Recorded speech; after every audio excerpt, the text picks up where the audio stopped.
Well,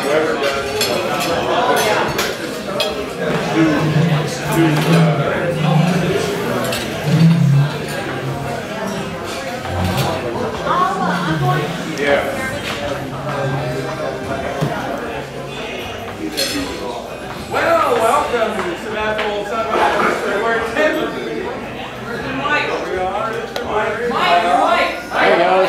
Oh, he's got Hot Mike, as they say. So, February 10th meeting.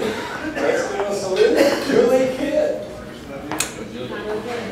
Hey. Somebody fill in. Pledge allegiance to the flag of the United States of America and to the republic for which it stands, one nation, under God, indivisible, with liberty and justice for all.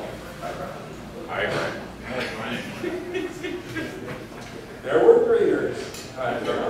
Now we need a mic team, a couple of microphone bearers.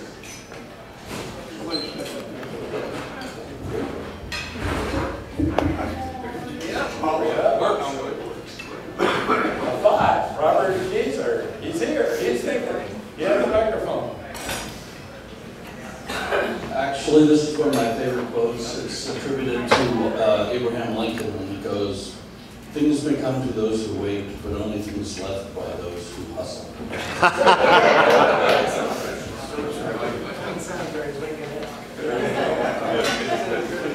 And look. Good morning. Good morning. Did you win big on the Super Bowl?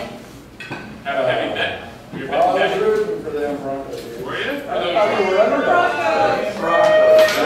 It was pretty good, huh? Yeah. Good. Well, you know, when we saw great pictures of the Bay Area, and all I could think of is what a beautiful country we live in, and I thought America the Beautiful would be appropriate this morning. Right, Brad? Sounds good. All right. Oh, beautiful for spacious skies, for amber waves of grain, for purple mountains' majesty above the fruited plain. America, America, God shed His grace on thee, and crown thy good with brotherhood, from sea to shining sea.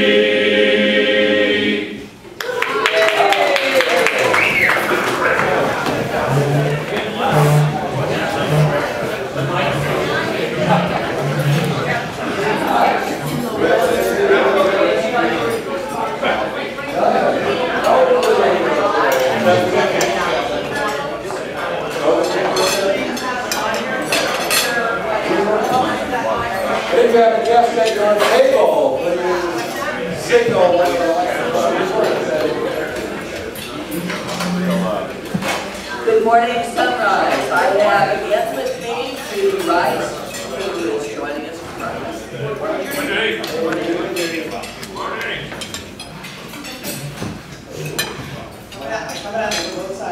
Good morning.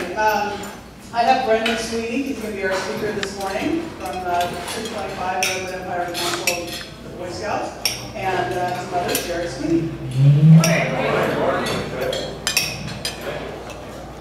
I'd like to introduce my friend and former business partner, Chris Thompson. Chris is the Weeks Drilling Company CEO.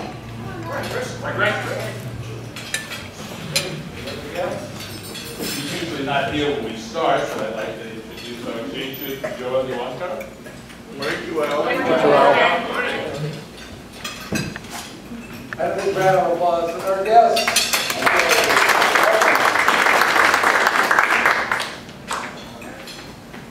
We have sad notes. Lucky has passed away. Sue Underwitter was a former member of our club and known many of us, and many of us have not yet gotten to know her at all. But Joe, would you explain the name Lucky? I'm happy to do that. And Sue Underwitter, her family, her father, I think there's a long history of them here in West County Basketball. And she can tell you stories about what used to be on this corner, what used to be on that corner. But we, back in, it was Michael Laughlin's debunking, which we had up at Dutton Lake. We even had a boat there, and Dan Needham swam the lake. We had all sorts of things going on, but we did a parody of Gilligan's Island. And of course, all the characters were there. Rev Rod was Thurston Howell III, and Sue Twitter was Mrs. Howell, a.k.a. Lovely. So it kind of, if you look at her, she kind of, and she played the part very well. And after that, I would come in here in the morning, and she'd be always one of the first ones here.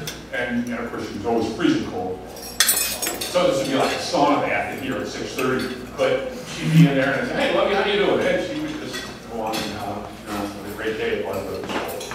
But anyway, that's the beginning of the Lovey thing, and we'll certainly miss her. She was a lot of fun, great person, and a wonderful community person. Today, 1 o'clock. Today at 1 o'clock at Russell Church, there will be a celebration of the student life.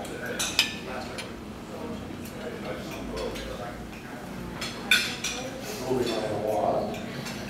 Jim Blah, you attended a conference. Tell us about it. I did.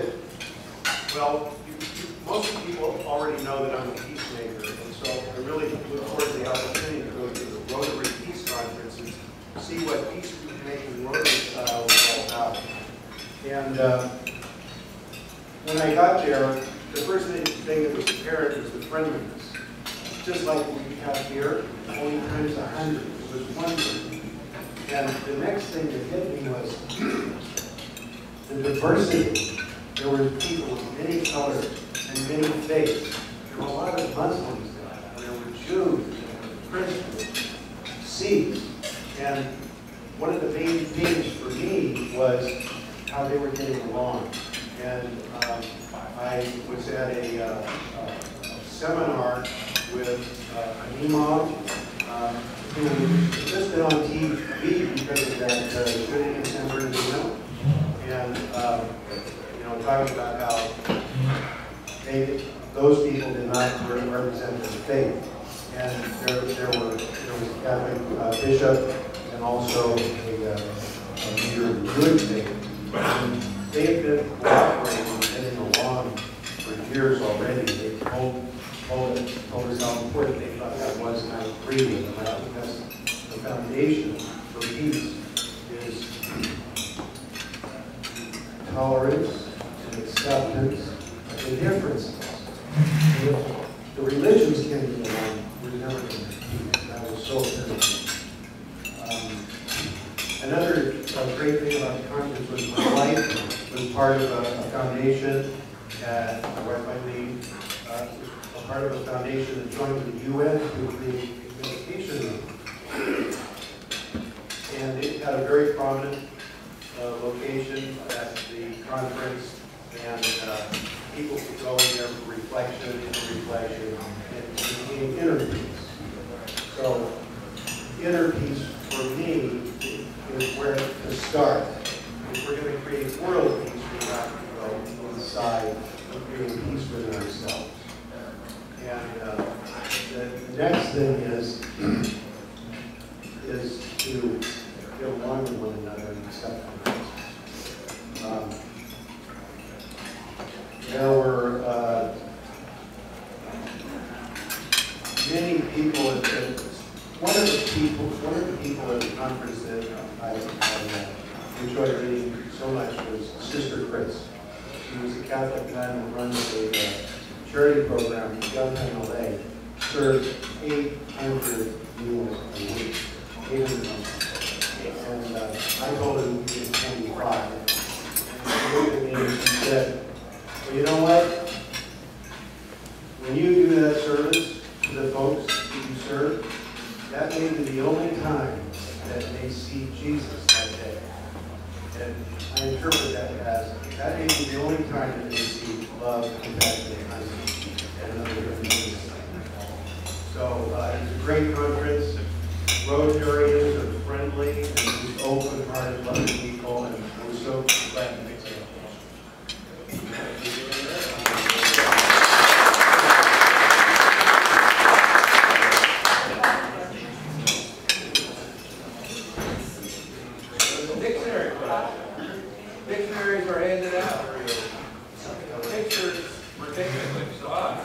And speeches were made.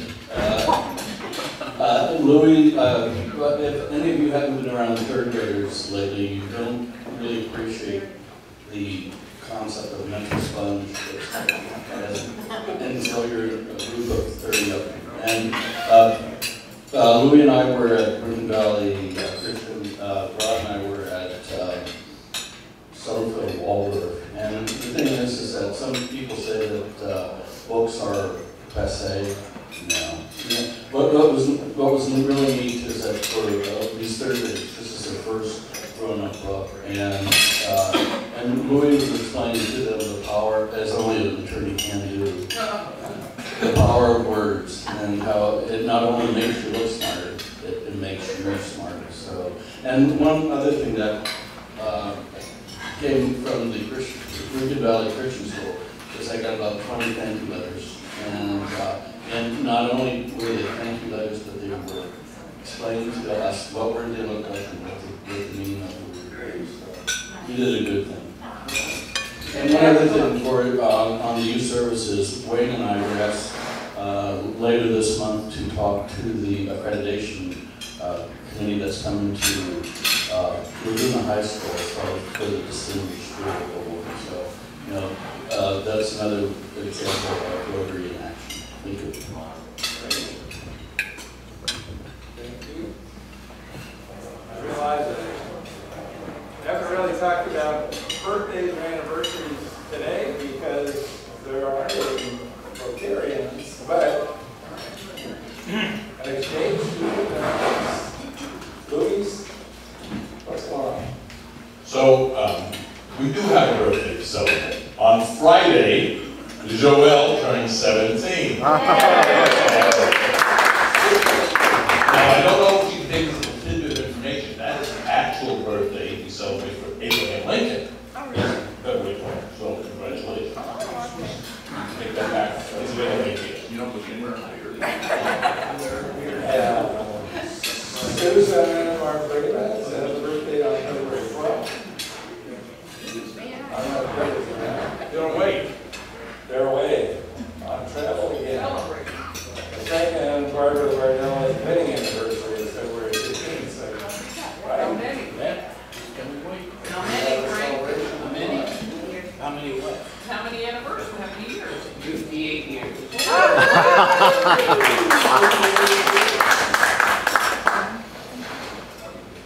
Congratulations. So, Roger Collins, what were you doing when you joined this club? Well, when I joined this club, I was the director at St. Stephen's Episcopal Church basketball. And do you want to know what I'm doing now? What are you doing now? Well, this is, I'm retired is the word. This is a little tune-up on my Who Am I? Is that right? You want less than that? Who am I now? Who am I now? A good many of you weren't here when I gave my Who Am I speech in 2001 after Marty Webb had sponsored me into this wonderful club. And so a real brief snapshot of who I was I was born in Sacramento in 1944. Grew up a bit there, and then we moved to San Francisco out in the Sunset, which was like moving from foreign country, from old valley town to the west side of San Francisco. I went down to Occidental College in Los Angeles and studied political science and other stuff. Went to Stanford Law School and became a member of the Bar of Washington State and practiced law for 27 years. And so that was like 30 years if you add in law school with legal life. And then when my daughter finished college in June of '96, we moved to Berkeley, and I went to the Episcopal Seminary in Berkeley and studied another 3 years and had priest, first in Palo Alto and then in Sebastopol. That's what brought me here. Maybe after 9 years, I loved that work. So the word is I retired, I was pensioned off. And so I thought I'd share with you what that looks like now and some little advice. It's a delight because I have so many diverse interests to pursue. It's a problem because I have so many diverse interests to pursue. And so my counsel to any of you who are contemplating retirement is that once you leave that barn of formal employment, there's nobody who really cares whether you get up in the morning, what you do, whether you finish any project you start, whether you get anywhere that you intend to go. And so it's got to come out of you. And so that's been my struggle, I guess, since I ceased to be the parish priest at St. Stephen's. That was a central part of my life. That came first, my parishioners and my work there. And so that center is gone. I'm now writing a book, which I used to write briefs, and I wrote sermons, and so writing comes naturally. And the book is addressed to kind of all my family and friends who wonder, why the hell did you become a priest? Who would want to be a priest in this culture? And so this is my response to that mystery. And also to sort of explain, I get so many projections put on me as a clergy person. You know, some people think I'm right up there with Jerry Falwell. Some people think I'm there with the old Monsignor at St. Sebastian's. And in fact, so it's very difficult to get through those thickets of those projections. And because Episcopalians are both rooted deeply in tradition. It's a very tradition-oriented denomination out of the Church of England. But it is also extremely progressive in its theology. And so we're not rigid. We're capable of going to Jim Blum and meeting people of different faiths and not thinking they're bad. So that's where I am now. And I tried to spend. Episcopal Church, correct? Pardon? You're still active with the. Oh yeah, I still do stuff with the. You never. It's like once you're a lawyer, you're always a lawyer, and once you're a priest, you're always a priest. So anyway, today's Ash Wednesday. Today's Ash Wednesday. You can come over to St. Stephen's at 9:30 this morning, or at 7 this evening, and have ashes imposed on your head. The priest will say, "From dust you came, and from dust you shall return." Amen.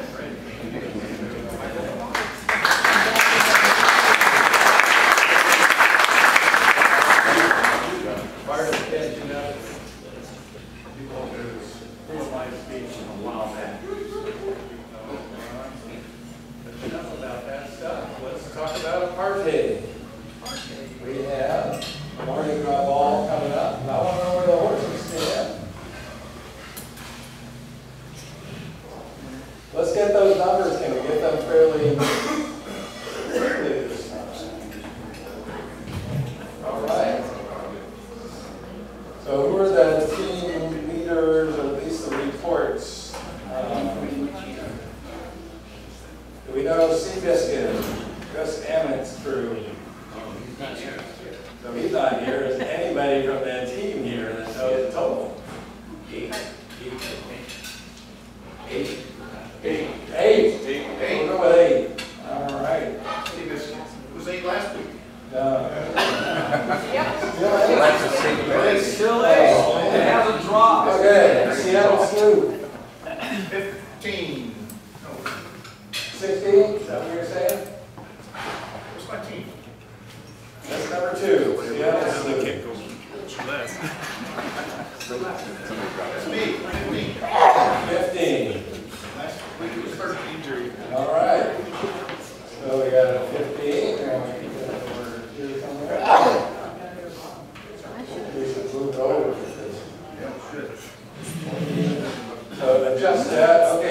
City Secretariat, Barbara.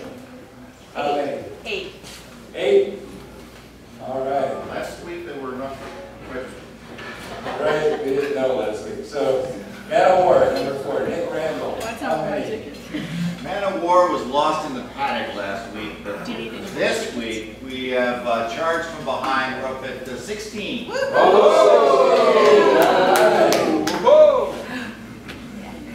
Good news? Okay, and citation. Wayne Britton. 8. 8? We got 8. Up from 5.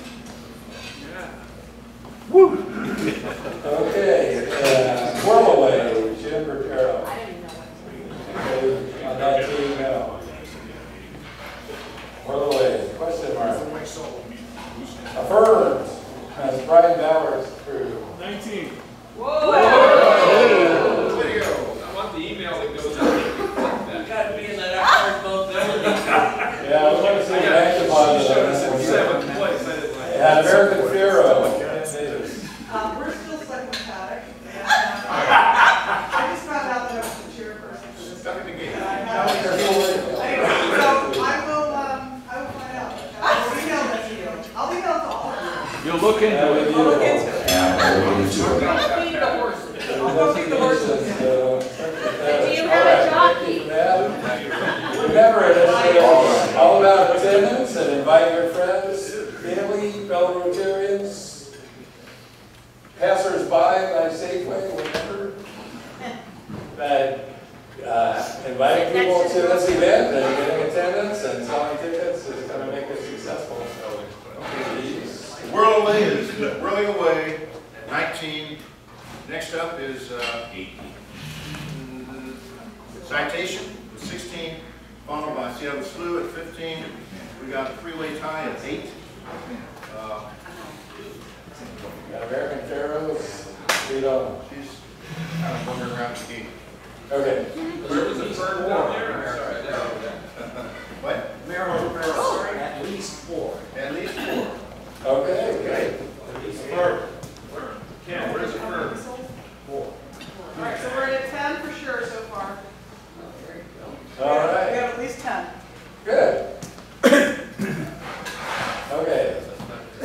And we have this costume thing as well. And we did a Mardi Gras ball once before, and here's some costume ideas. Thinking inside the box, these guys, Sisters of Provincial Indulgence, were outside the box people. I'll just add really quickly that Craig's Party Store on Cleveland Avenue in Santa Rosa has a bunch of really cool masks for super cheap. So if you're looking for some party kind of stuff, that might be a place to go look if you want to get decorated. Craig's Party Store, they're on the corner of Pioneer and Cleveland. Okay.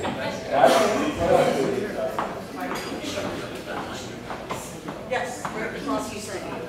So, Right across the thank you to everyone that's brought in wine. We're doing very well collecting it. If you haven't brought in 2 bottles of wine, please do. We're trying to round it out at about 100 bottles of wine, which will go off as a very nice prize.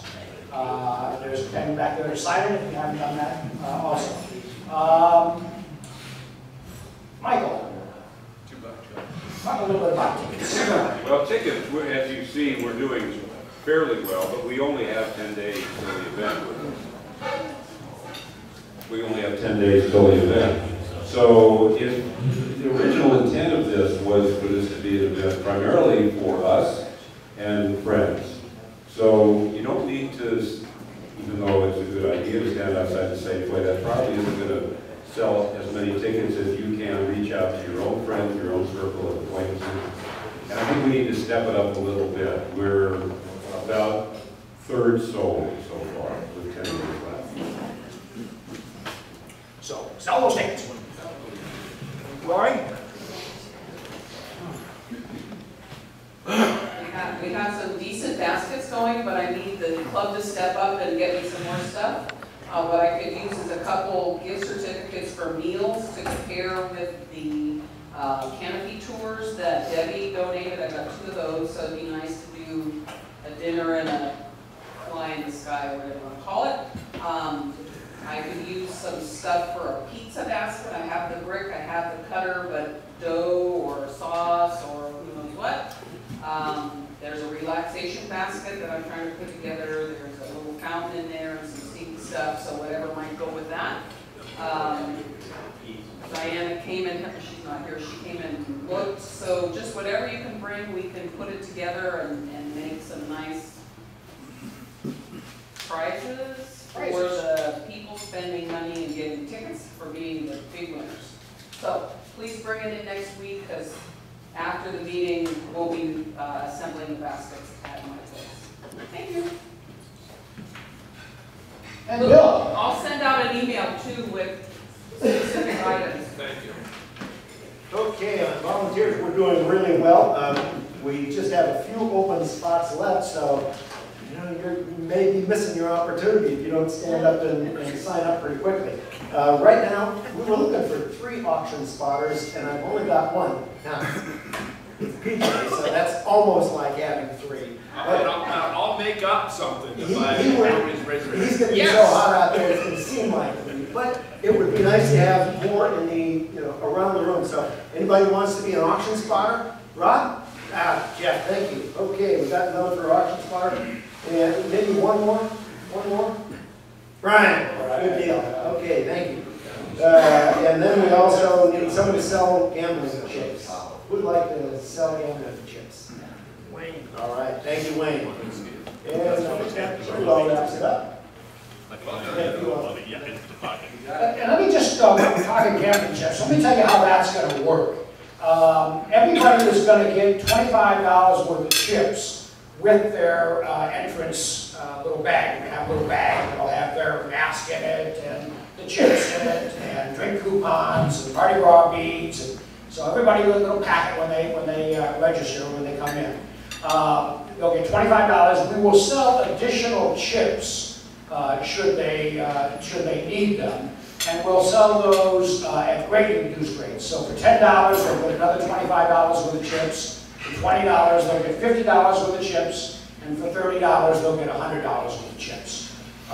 So that's the way it'll work. And each of the chips are going to be worth $5. And at the end of the evening, when they're done with their gambling, they will bring their chips back in and redeem them for 1 raffle coupon per $5 chip. So you come in with, 10 chips, you get 10 coupons. We'll have all of the prizes set up along the stage, and people will be able to just deposit them in the individual raffle bucket they want to choose for, and then we'll come along with a drawing, and that's how the prizes will be determined. So we've got some great prizes, and if you can bring in some more prizes, we'll even have better prizes.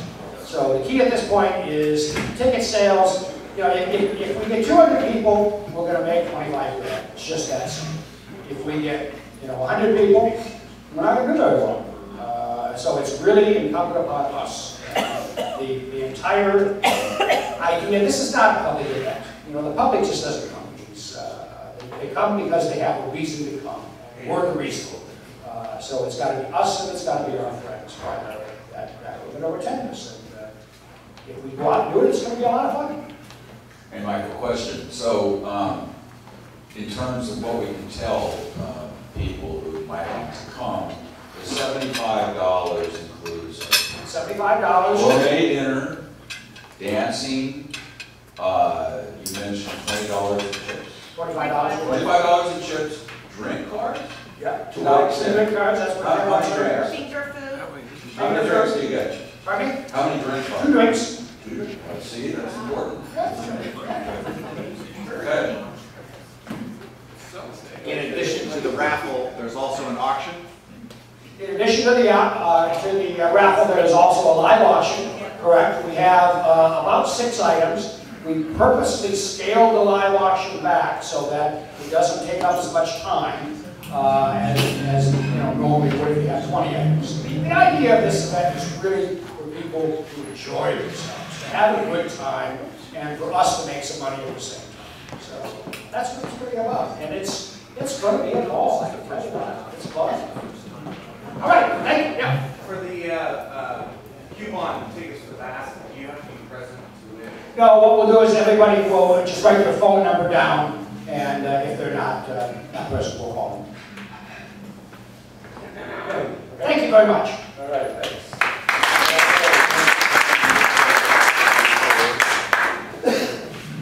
Well, there is a new webpage. We'll do a little more show and tell. It's a little plain Jane here, but that's our URL. So if you go to that webpage, you'll see a different experience.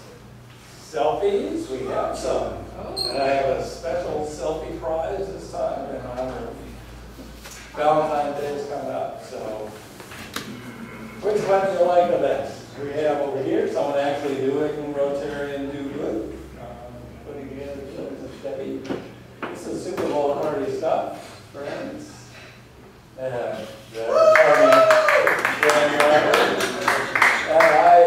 technically not really a selfie, but I thought it was sure. That is sort of cute. Someone's looking at the Jewish head. So we got the most applause for this one. Biggest smile. Great. Is that the grandbaby? That's the baby, yeah. She's, Joe, that before you. Yeah, thank you. You're welcome. Joe had to buy his wife a present. Michael. One more quick thing. Michael Fells is going to resend the Mardi Gras postcard, which has the clickable link in it that goes right to brown paper tickets. So all you have to do is forward that out to your email list. If you want, once you click on forward, if you want to clean it up, you know, get rid of who sent it and all of that other garbage that comes before on a forward, you can get rid of all of that if you want. And you can type in a little note, which was what I've done, just saying that my Rotary Club is having this event coming up on the 20th. Here's what it's for, and I hope you can attend. But if you forward that out to everybody and ask them to forward it, you know, it becomes a chain, and that link is live, and they can go right to brown paper tickets and buy their tickets. And they can also put your name down as the referring Rotarian, so you'll get credit for it. Great. Many ways it's possible. Sunshine report. Louisa was in the hospital. And now she's not, so she's doing fine, thank you. All right, some progress there. There was some, thank you. Yeah, we have to roll.